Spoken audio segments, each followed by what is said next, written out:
You're playing touch butt with that dork in the park. Global Fight League, GFL, the new team-based MMA organization set to launch in April 2025, has recently signed former UFC heavyweight champion Cain Velasquez. The 42-year-old from California will take on the role of team manager, collaborating with Javier Mendez, his longtime coach from American Kickboxing Academy, AKA. We are proud to be the first professional sports organization where men and women compete on the same teams and share revenue streams equally, stated Darren Owen, GFL founder and commissioner. The incredible drawing power, athleticism, and competitiveness of the world's best female fighters will be pivotal to our success. This groundbreaking approach marks a new era for MMA, where male and female athletes share equally in the league's achievements. In addition to Velasquez, GFL has significantly expanded its women's roster by adding 60 new female athletes, including former UFC and Bellator MMA fighters like Cynthia Calvillo, Julia Budd, Jessica Aguilar, Pani Kianzad, and Livinha Souza, among others. The GFL's 2025 draft is scheduled to begin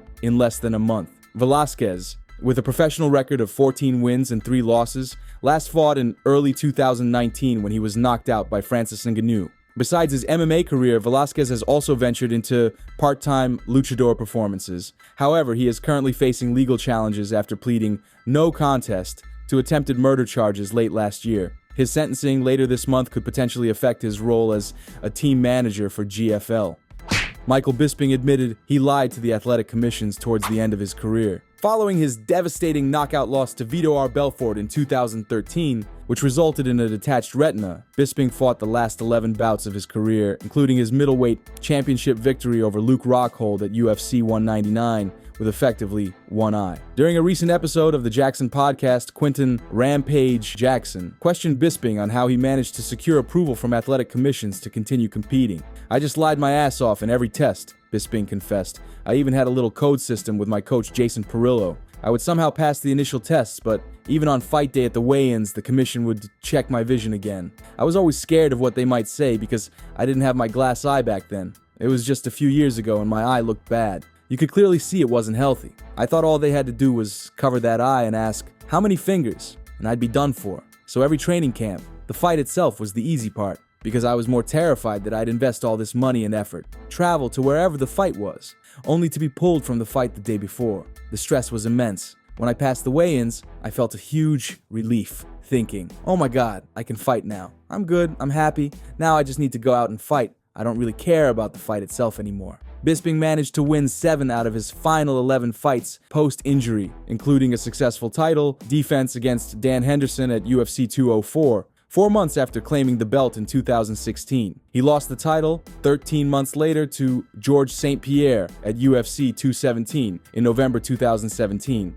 And his last fight saw him knocked out by Kelvin Gastelum at UFC Fight Night 122 in China just 21 days after. Bisping explained that if his eye was to be tested by covering it, he and his coach had a special signal system. "So me and Perillo had this plan where if they covered my eye, he'd cough for 1 finger, yawn for 2, or whatever," Bisping said. "We used that strategy a couple of times, but honestly, they never did it. They just asked, 'Can you see out of that eye?' And I'd say, 'Yeah.' And they'd go, 'Okay.' I'd reply, 'Yeah. 20/20 vision right here, brother.'"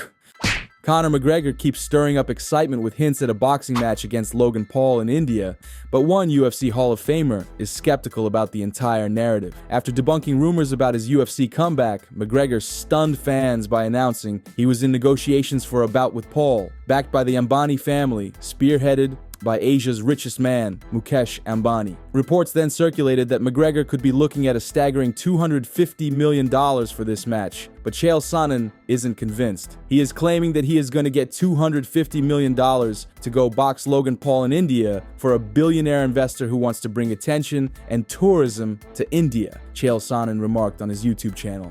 "You've got to understand Conor is not boxing Logan Paul. There is not a billionaire in India looking to bring people over and change tourism. That is something exclusively done by a government, and that government has done it in one place, and that's Saudi Arabia in the Middle East. Third, there is no check for $250 million.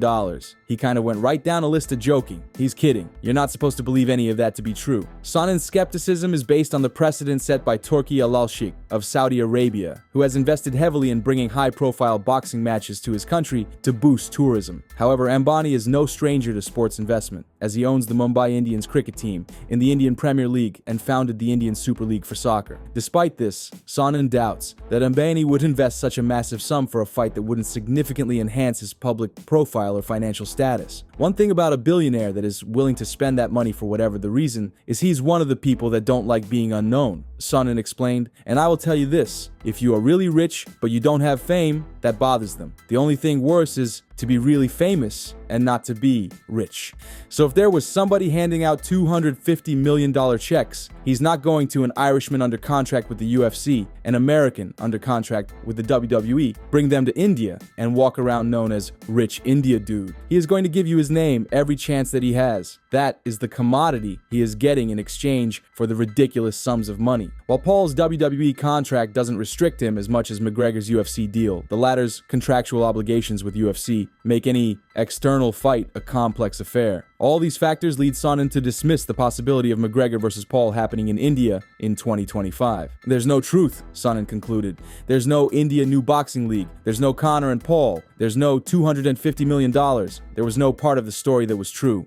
Khabib Nurmagomedov unleashed a fierce rant shredding Irish MMA. He argues that Dagestan is producing elite fighters so prolifically that major MMA promotions are hesitant to sign their prospects, fearing they might dominate the scene. Whether Conor McGregor caught wind of this tirade or not, he's evidently displeased. The undefeated ex-UFC lightweight champion was hyping up his cousin Usman Nurmagomedov's upcoming Bellator title clash with Paul Hughes when he lambasted the state of Irish MMA. He pointed out that, aside from McGregor and Hughes, Ireland hasn't seen many notable fighters emerge. This matchup between Hughes and the younger Nurmagomedov is being promoted as Ireland versus Dagestan 2 by the PFL. Yet Khabib, with his perfect 29-0 record, dismisses any notion of a rivalry, asserting Dagestan's clear dominance in MMA. "Brother, Ireland don't have fighters, brother," Khabib Nurmagomedov said in an interview with the PFL's social channel. "Let's be honest, how many fighters do you know from Ireland? Paul Hughes and Conor McGregor. And who else? There is no fighters, brother. You come Dagestan, you can understand. You know, so many organizations, they don't even sign Dagestan fighters because they worry about, like, everybody can become champion. Let's be honest, Dagestan level of MMA here raises arm high. But Ireland level, like not even half of Dagestan level."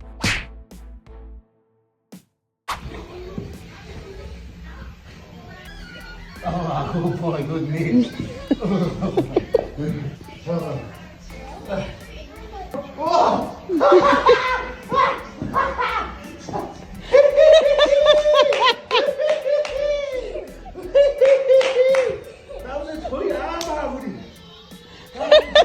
That's it for all of the MMA news for today. Please subscribe, like, and share to support the channel.